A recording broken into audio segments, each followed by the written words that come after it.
His Royal Highness the Crown Prince and Prime Minister Bin Salman bin Hamad Al Khalifa met with the Secretary General of the GCC Jassim Mohammed Al Budawi at Ruf'a Palace.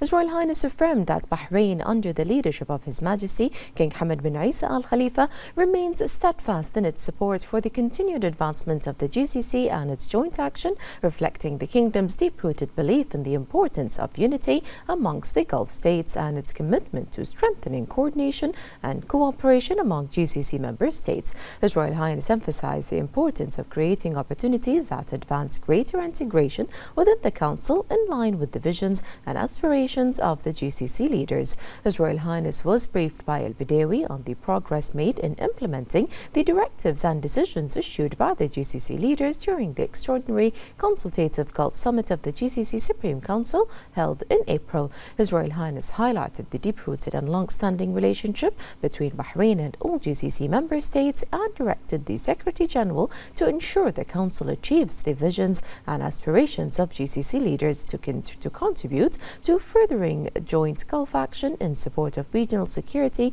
stability and peace, enhancing the GCC states' regional and international presence and advancing development and progress in line with the aspirations of the citizens and residents of the GCC, creating a prosperous future for all. His Royal Highness commended the solidarity demonstrated by GCC member states in addressing various issues, commending the efforts of the GCC General Secretariat in advancing multilateral action and supporting greater integration and cooperation. The meeting also included discussions on topics of shared interest aimed at furthering the progress of the GCC. For his part, the Secretary General expressed his gratitude to His Royal Highness for his steadfast commitment to strengthening GCC cooperation to achieve common goals and aspirations. Minister of the Prime Minister's Court, His Highness Sheikh Isa bin Salman bin Hamad Al Khalifa, Minister of Foreign Affairs Dr. Abdul Latif Al Rashid Al Zayani, Minister of Finance and National Economy Sheikh Salman bin Khalifa Al Khalifa, and several senior officials also attended the meeting. His Royal Highness the Crown Prince and Prime Minister Bin Salman bin Hamad Al Khalifa received Yemeni Minister of Foreign Affairs and Expatriates Dr. Afrah Al-Zoba at Ruf'a Palace. During the meeting, a letter addressed to His Majesty King Hamad bin Isa Al Khalifa, written by the President of the Presidential Leadership Council of Yemen, Dr. Rashad Al-Alemi, was delivered to His Royal Highness by Dr. Al-Zoba. His Royal Highness highlighted the strength of the Bahraini-Yemeni relations, affirming the Kingdom's commitment to deepening bilateral cooperation across various fields in support of mutual aspirations. The meeting also reviewed issues of common interest and the latest regional and international developments. His Royal Highness stressed Bahrain's steadfast support for all efforts to achieve security, stability, development and peace in Yemen. His Royal Highness concluded by extending congratulations to Dr. Al-Zoba on her appointment as Minister of Foreign Affairs and Expatriates, wishing her every success in her new role. For her part, Dr. Al-Zoba condemned the unjustified Iranian hostile aggression towards Bahrain and other GCC states, describing it as a flagrant violation of their sovereignty and a threat to regional security and stability. She affirmed Yemen's solidarity with the GCC and its support for the measures taken by the member states to safeguard their security, sovereignty and territorial integrity. The minister expressed appreciation for His Royal Highness's commitment to strengthening the Bahraini-Yemeni relations, wishing the Kingdom continued progress and prosperity. The Minister of Foreign Affairs, Dr. Abdul Latif Al Zayani, the Minister of Finance and National Economy, Sheikh Salman bin Khalifa Al Khalifa, and several senior officials also attended the meeting. The Minister of Youth Affairs, Rawan bint Najib Tawfiqi, received representatives of the youth organizations and associations participating in the Youth City 2030. Tawfiqi emphasized that the participation of youth organizations and associations in the 15th edition of Youth City 2030 is a distinguished example of the presence of Bahraini youth and their ability to take initiative, contribute and make an impact. She affirmed that the active participation of organizations and associations in Youth City 2030 made a genuine contribution to creating and enriching the city's experience through programs and interactive spaces that provided young people with opportunities to learn, communicate and exchange experiences, and helped create a vibrant and creative youth environment. The minister affirmed that the ministry values its partnership with youth organizations and associations and believes that young people themselves are best placed to develop programs that address the needs of their peers and respond to their aspirations. She noted that the experience delivered by the youth organizations demonstrates that investing in young people's potential produces quality initiatives capable of making a tangible impact. For their part, representatives of the youth organizations and associations affirmed that being given the opportunity to participate in implementing and delivering programs at Youth City 2030 provided them with a rich and distinctive experience, which enabled them to put their ideas into practice, develop their skills, interact directly with young people, and contribute to delivering programs that reflected their interests and aspirations. As part of efforts to support the development of Bahrain's urban environments, the Urban Planning and Development Authority organized a series of coordination workshops with the Bahrain Association of Engineering Offices regarding the Building Facades Guide. The authority affirmed the importance of continuing its partnership with engineering offices as key partners in the urban development system, explaining that the guide aims to establish a framework that enhances the urban character of buildings in the kingdom, particularly those located on main streets, and to elevate the quality of urban design. For their part, the association's representatives presented proposals regarding the guide and its implementation mechanisms, emphasizing the importance of continued coordination between the relevant authorities and the engineering sector to support the development of professional practices and achieve the desired goals in urban planning and development.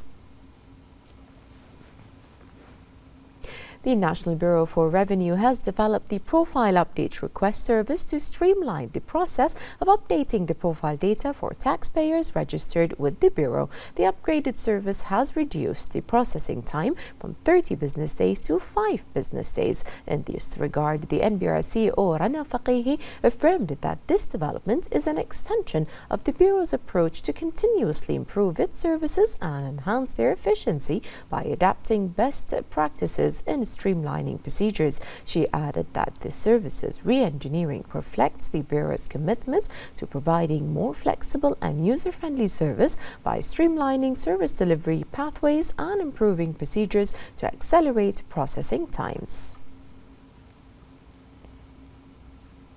The Ministry of Municipalities Affairs and Agriculture announced the allocation of 4 in-person customer service centres and a virtual customer service centre to provide municipal services to citizens, residents and investors. In this regard, the Undersecretary for Municipalities Affairs, Sheikh Mohammed bin Ahmed Al Khalifa, said the reorganisation aims to improve access to municipal services, enhance customer experience and increase operational efficiency. He said that starting September 1st, 2026, capital municipality customers will be able to complete their transactions at any 4 centres. The existing customer service centre at the capital municipality will stop receiving customers from the same date.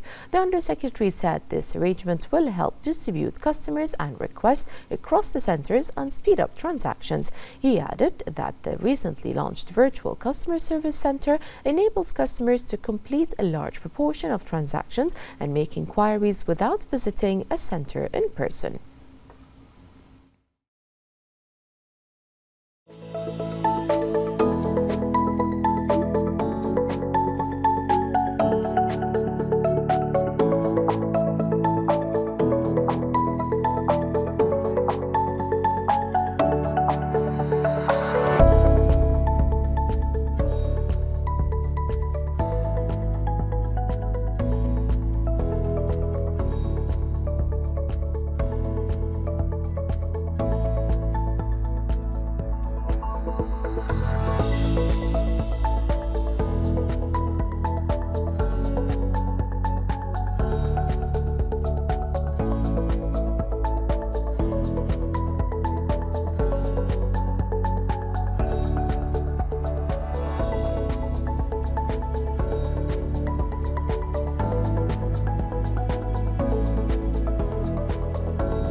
in the presence of Bahrain's ambassador to Oman, Dr. Jumaa Al-Ka'bi, and the director of the Entrepreneurship Department in the Dhofar Governorate, Sheikh Mohammed bin Ahmed Al-Ghassani. The Entrepreneurs and International Expansion Forum themed the experience of the Kingdom of Bahrain as a model was held in Salalah, Oman. The forum was organized by the Embassy of Bahrain in Oman in collaboration with the Small and Medium Enterprises Development Authority and the Bahraini Omani Entrepreneurs Association. On the occasion, Al-Ka'bi affirmed that supporting entrepreneurship and the development of SMEs has become one of the most vital drivers of economic diversification, job creation, innovation, and enhancing the competitiveness of national economies. He explained that the forum included a number of sessions that focused on the volume of trade between the two countries and the solutions and services provided by Bahrain exports to companies operating in Bahrain. Al-Ka'bi expressed hope that this forum would further strengthen cooperation between government agencies and institutions involved in entrepreneurship and exports in the two countries. The Binayat system continues to develop its building permit services in 2026 by streamlining procedures, expediting the processing of transactions, and simplifying permit requirements for investors and engineering firms.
The Labour Fund Temkeen announced the extension of the application period for the Musanada program until September the 30th of 2026, along with an extension of the period for operational expense support. This is intended to ensure that more organizations affected by Iran's hostile aggression have the opportunity to benefit from this support.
At the Gedha Juniors Camp, the Military Museum documents key chapters of Bahrain's military history and the development of the Bahrain Defense Force since 1968. The museum also showcases the role of Bahrain's air defense systems in intercepting threats during Iran's hostile aggression. The exhibition has attracted citizens, residents, and visitors, featuring military artifacts and remnants of Iranian projectiles intercepted by Bahrain's air defenses. The museum provides young visitors with an opportunity to learn about the role and courage of the BDF personnel in protecting the kingdom and preserving its security.